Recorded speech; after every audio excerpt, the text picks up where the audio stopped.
자, 오늘은 지난주에 이어서 쇼생크 탈출이라는 영화를 다시 한번 보면서 또 다른 주인공, 또 다른 한 인물에 대해서 우리가 탐구하는 시간을 가져보려고 합니다. 오늘의 주인공은요, 그 영화상에서 가장 큰 권력의 정점에 있는 인물, 사무엘 노튼이라고 하는 이 교도소장을 통하여서 우리 자신에 대해서 살펴보려고 합니다. 먼저 말씀을 드리면 이 노튼 소장은요, 성공한 사람입니다. 교도소장이 됐을 정도니까 가히 이 사람은 그래도 많은 사람들이 부러워할 만한 그런 조건과 성공을 이미 이룬 사람입니다. 그리고 이 사람의 또 외적인 모습을 보면요, 이제 영화를 보면서 여러분들 아시겠지만 참 성경을 가까이 하는 사람입니다. 어떤 말씀을 하면 그 말씀에 대한 구절이 어떤 구절인지를 이야기하는 사람이고요. 또 나름 아주 구체적으로 나오진 않지만 아내와 교회의 여러 행사에 참여하는 그런 신앙인, 믿음직한 신앙인이고요. 가정적인 사람임을 미루어 짐작할 수 있습니다. 그런데 이 인물이 사실은 외적인 모습 말고 내적인 모습은 온갖 부정과 탐욕, 또 후에 등장을 하는 내용 가운데 살인까지도 선치 않는 그런 어둠으로 가득 차 있는 모습을 이 노튼이라고 하는 인물을 통해서 우리는 발견할 수 있습니다.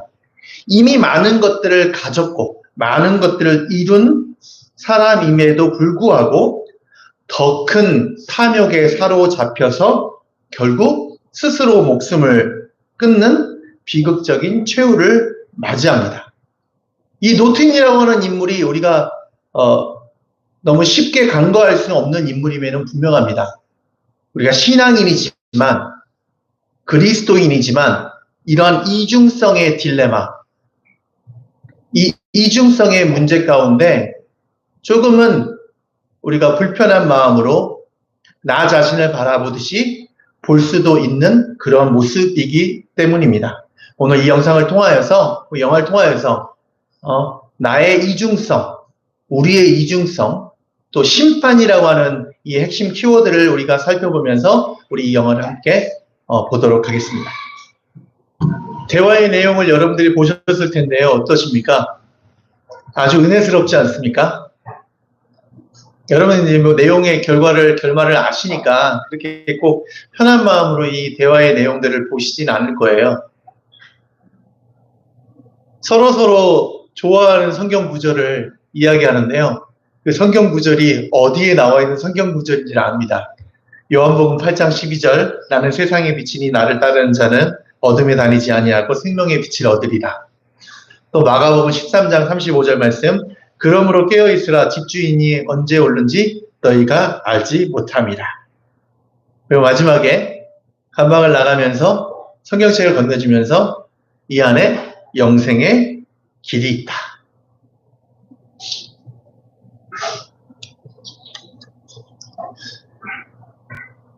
이 내용들이, 이 영상에서 나오는 이 장면들이 사실은 전형적으로 이중적인 모습이 보여지는 한 장면인 것 같습니다. 노튼이라고 하는 인물은요, 자기의 집무실 안에 성경 구절을 걸어놓고 마치 대단한 신앙인인 것처럼 보입니다. 아마 감옥 밖에 있는 사람은 이 사람을 신앙인으로서 참 존경하는 그런 인물 가운데 한 사람일 수도 있습니다. 근데 이 사람의 실제의 삶은 정반대입니다. 오늘날 우리 가운데에서도, 아니, 저는 이곳에 있는 분들은 그렇지 않으리라고 확신합니다만은, 주일에 거룩한 옷을 입고 예배당에 나오지만 세상에서는 불의와 타협하고 탐욕을 젖줄 삼아 살아가고 있는 사람들이 있지는 않은지, 우리가 그런 사람은 아닌지에 대해서 스스로 질문해야 합니다. 하나님과 재물을 동시에 섬길 수 없다라고 하는 말씀을 우리는 잘 알고 있습니다. 물론 재물이 없어야 된다, 재물은 필요 없는 것이다 라고 하는 것들을 의미하는 것이 아닙니다. 가장 큰 중심에 하나님을 기준으로 삼고 있냐, 그렇지 않냐를 얘기하는 것입니다.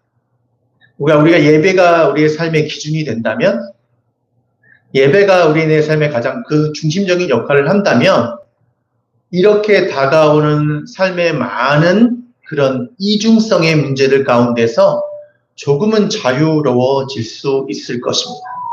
그러나 노트는 전혀 그렇지 않은 삶을 살아갑니다. 본인이 가지고 있는 신앙의 지식이, 신앙의 경험이 오히려 자기의 유익을, 자기의 참혹을 채우는 그런 이중적인 모습이 보여지게 됩니다.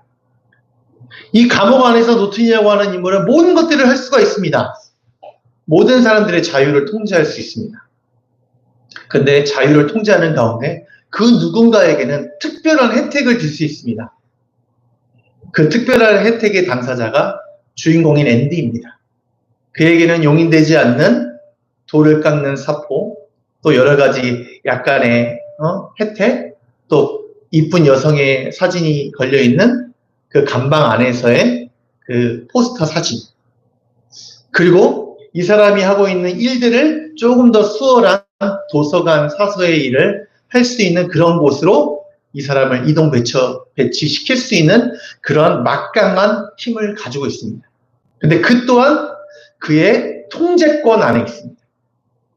자신이 모든 것들을 할 수 있는데 그 가운데서 어느 일정 수준의 선을 만들어 놓고 그 선을 넘어가지만 않으면 모든 것들은 자기 컨트롤 안에 둘 수 있고 그 가운데에서 약간의 특혜는 용인되는 것입니다. 그 다음 장면을 볼 텐데요. 이 장면의 내용에서 우리가 또 어떤 모습이 보이는지 한번 생각하면서 보겠습니다.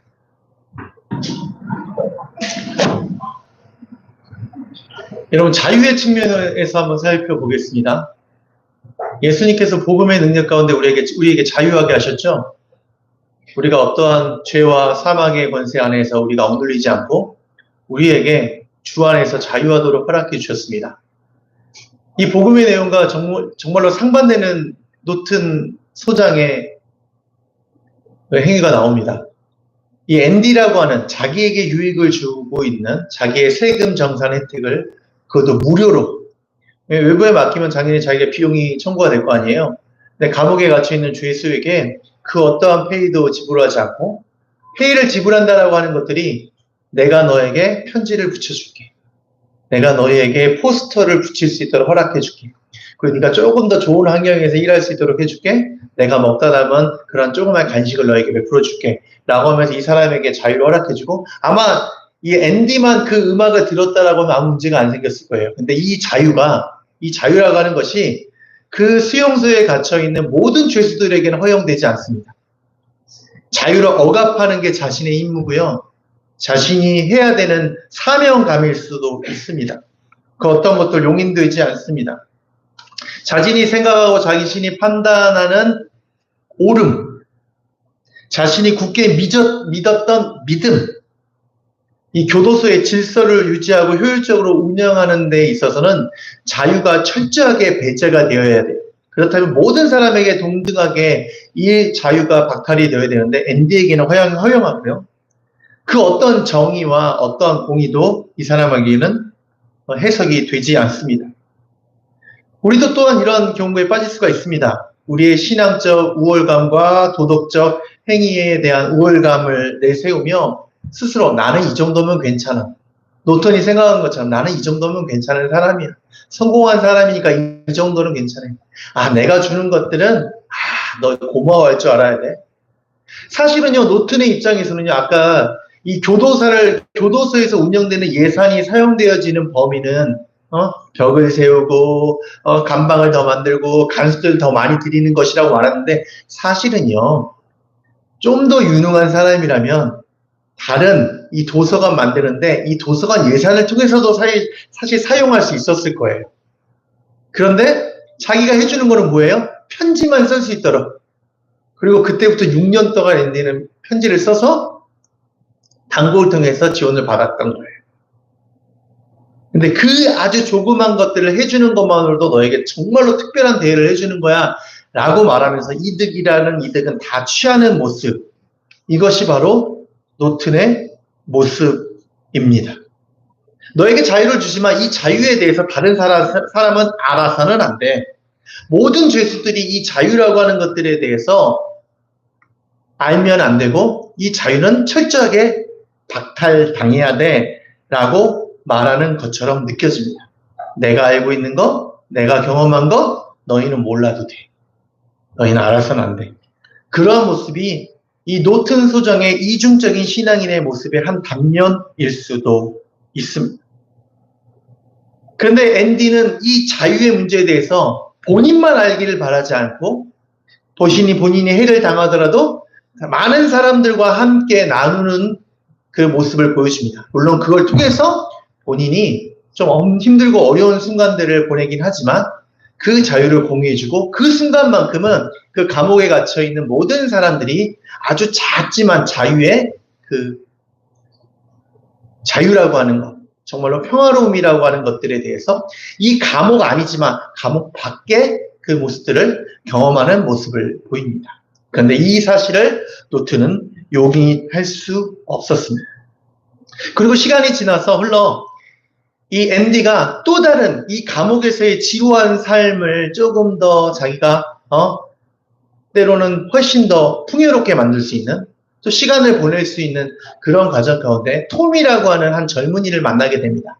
잡범 수준의 감옥을 들락날락했던 사람인데 이 사람이 가정이 생기고 자녀가 생기다 보니까 이렇게 살아서는 안 되겠구나라고 하면서 앤디에게 공부를 가르쳐 주라라고 요청을 하고 알파벳 하나하나부터 앤디가 이 토미를 가르쳐 줍니다. 그리고 검정고시를 치르고 여러 가지 스토리에 대한 내용들이 이 다음 영상에서 나타나 있습니다. 이 장면에서는 우리가 무엇을 봐야 되느냐? 신앙인임에도 불구하고 인간이 얼마나 타락할 수 있을지 이 타락에 초점을 맞춰서 우리 함께 다음 영상을 또 한번 보도록 하겠습니다. 예, 인간의 탐욕이 보이십니까? 이 사람의 정체성이 신앙인이죠. 아주 신실한 믿음을 가지고 있는 신앙인으로 보입니다. 근데 이 사람의 실제는 탐욕에 가득 차 있습니다. 결국은 나중에 탐욕으로 파멸하게 되죠. 그는 이미 많은 것들을 가졌음에도 불구하고 더 큰 부와 권력을 향한 욕망에 사로잡혀 있습니다. 우리에게도 동일한 질문을 하게 됩니다. 우리도 알게 모르는 사이에 부와 명예를 쫓아가는 것은 아닌지 우리를 돌아보아야 합니다. 우리의 마음이 어디에 있는지, 무엇을 가장 소중히 여기는지 또한 우리가 점검해야 합니다. 얼마나 탐욕적인 인간입니까? 진실을 은폐하려고 합니다.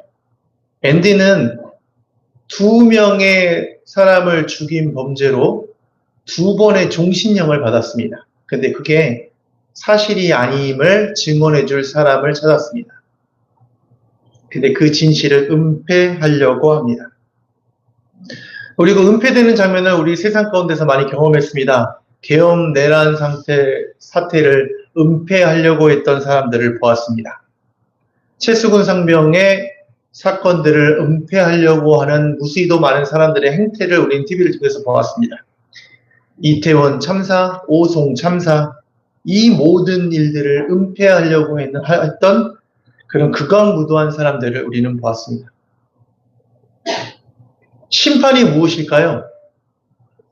심판의 날은 반드시 온다? 아니요, 이미 심판의 날은 시작되었습니다. 지금 내가 아무 문제 없이 살아가고 있는 것 같은 내 자신의 외피를 그렇듯하게 보이면서 살아가는 이 노튼의 모습 가운데 반드시 온기가 아니라 이미 심판은 시작되었는지도 모릅니다. 이 앤디에게 협박을 합니다. 다른 게 아닙니다. 우리 일을 해야지. 너는 너의 일을 하고 난 나의 일을 해야 돼. 나의 탐욕을 채워줄 용도로서만이 너는 의미가 있고 필요의 존재 가치가 있어. 라고 하는 그런 모습을 보입니다. 근데 중요한 사실은 이 사람이 다시 한번 말씀드리지만 신앙인이다 라고 하는 것입니다. 이 이중성의 문제, 우리 또한 크지는 않지만 작은 모습 가운데에서 나타날 수가 있습니다. 그때 우리는 분명하게 자기 성찰과 자기 회개의 모습이 우리 가운데 있어야 됩니다. 겉으로 드러난 행동뿐만 아니라 우리의 생각과 우리 내면을 다스릴 수 있는 내면의 믿음을 성장시킬 수 있는 과정들이 우리 가운데 필요합니다. 시편 139편 23절 24절에 이런 말씀이 있습니다. 하나님이여 나를 살피사 내 마음을 아시며 나를 시험하사 내 뜻을 아옵소서. 내가 무슨 악한 행위가 있나 보시고 나를 영원한 길로 인도하소서. 이러한 기도가 우리의 기도가 되어야 됩니다.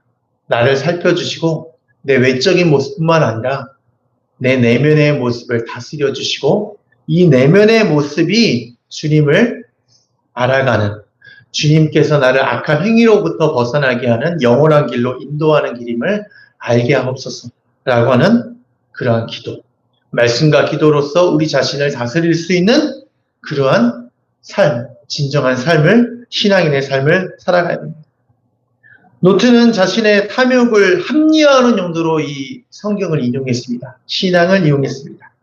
말씀을 묵상합니다. 똑같이 말씀을 묵상합니다. 똑같이 기도합니다. 그런데 중요한 사실은 그 가운데서 우리는 무엇보다도 성령의 인도하심을 받아야 합니다. 말씀만이 우리의 달의 등불이요 길의 빛입니다. 그런데 그게 입술뿐만 아니고 우리의 삶에, 우리 내면의 모습 모든 영역에서 이 말씀이 적용되어지고 이 적용된 삶을 살아야 합니다. 이 노튼의 마지막은 너무나도 참혹하게 마무리가 됩니다. 그 다음 영상을 보시면 여러분들이 쉬이 알 수 있습니다. 그 다음 영상 또 한번 보도록 하겠습니다. 네, 말씀을 마무리하겠습니다. 사랑하는 성도 여러분, 이 노튼의 이야기는 우리에게 경고이자 도전의 메시지일 수 있습니다.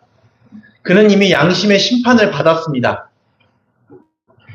아무리 굳건해 보이는 노튼이었지만 죄악을 쌓아가면 쌓아갈수록 그의 양심은 병들었습니다. 또 자기 파괴의 심판을 이미 받았습니다. 겉으로는 번영하는 것처럼 보이지만 실상은 자기 자신을 파괴하고 있었습니다. 그리고 가장 중요한 사실, 이미 하나님으로부터 심판을 받았습니다. 그 자신은 자살이라는 비극적인 선택을 했기에 그의 죽음이 세상에서는 심판을 면했다라고 생각할지 모릅니다. 자살을 했으니까요. 세상 법정이 세워지진 않았으니까요. 그러나 그의 행위는 분명히 하나님 앞에서 심판을 받게 될 것입니다. 그렇습니다. 오직 하나님 앞에서 정직하고 순전한 마음으로 살아가는 것이 무엇인지,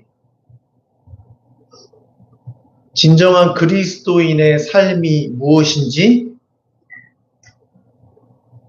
더 나아가 예수 그리스도의 향기를 드러내고 우리의 입술을 뛰어넘어 삶으로 복음을 증거하는 것이 과연 무엇인지를 우리가 생각하기를 원합니다.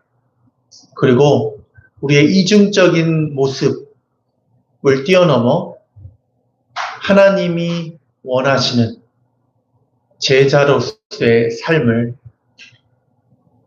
좀 시간이 오래 걸릴지 모르지만 그 한 발걸음을 살아가는 우리 모두가 되기를 주님의 이름으로 소망합니다. 기도하겠습니다. 사랑과 은혜가 풍성하신 하나님 아버지, 오늘 우린 영화 예배를 통해서 노튼 소장의 삶을 통해 우리의 모습을 돌아봅니다. 주님, 혹 우리 안에 겉과 속이 다른 이중성의 문제가 있다면 주님의 말씀과 성령의 능력으로 우리의 마음을 깨끗하게 하여 주옵소서. 세상의 유혹과 탐욕에 넘어지지 않게 하시고 오직 주님만을 섬기며 정직하고 순전한 마음으로 살아가게 하옵소서. 우리의 삶이 주님께 영광이 되게 하시고 세상의 빛과 소금의 역할을 감당하게 하옵소서. 예수 그리스도의 이름으로 기도드립니다. 아멘.